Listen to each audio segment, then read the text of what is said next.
Bien la famille Bexul 224, j'espère que vous allez bien. En tout cas, moi, ça va.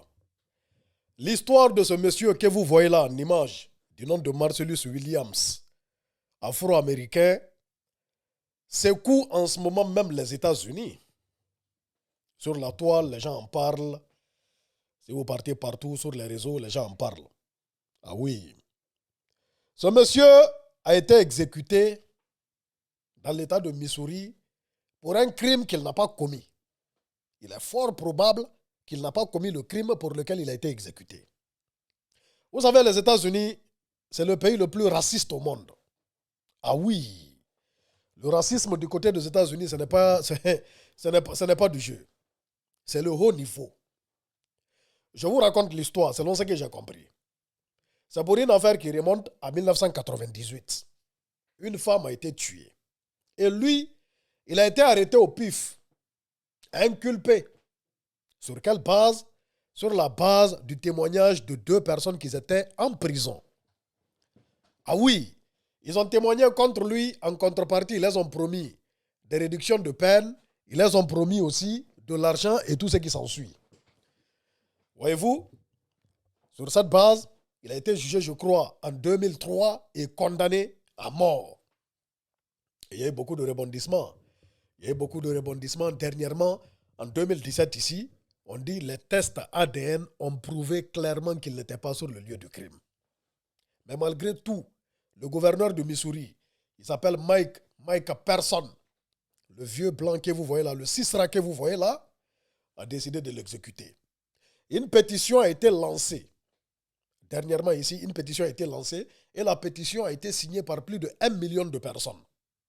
C'était pour pousser la cour suprême du côté des États-Unis à s'opposer à l'exécution de ce monsieur qui était même devenu imam en prison.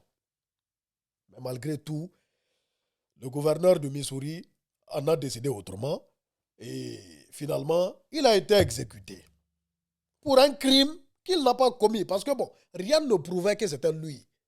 Il n'y avait aucune preuve matérielle. Au contraire, il y a eu des preuves qui montraient qu'il n'était même pas sur les lieux du crime. C'est un truc de malade. Un truc de malade. Voyez-vous? Et voici le dernier mot qu'il a laissé.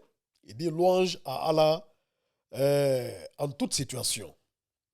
C'était un bon musulman, un musulman pratiquant qui était devenu imam en prison là-bas. Je l'ai même écouté, j'ai écouté ce qu'il a dit, son histoire est vraiment triste.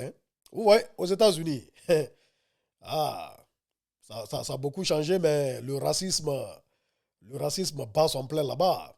On ne peut pas compter combien d'innocents afro-américains, parce que simplement, ils sont noirs, ils ont été condamnés à mort par la justice.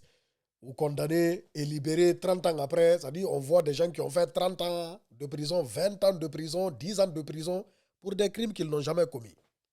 C'est par après, il y a des preuves qui ressortent, et ils ont la chance, on les libère, on les dédommage. Mais lui, là, il n'a pas eu la chance.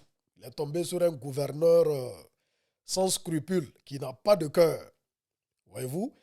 Qui malgré tout, malgré toutes les preuves qui ont été présentées, malgré toutes les preuves qu'il est innocente, ils se sont basés simplement sur le témoignage de personnes qui sont en prison pour lui ôter la vie. Ils l'ont injecté, ils l'ont injecté du poison et voilà, ils l'ont tué. Vraiment paix à son âme. C'est comme ça, vraiment, que Dieu nous épargne de telles décisions. Franchement. Ensemble, la famille, Bexul 224, c'est pathétique.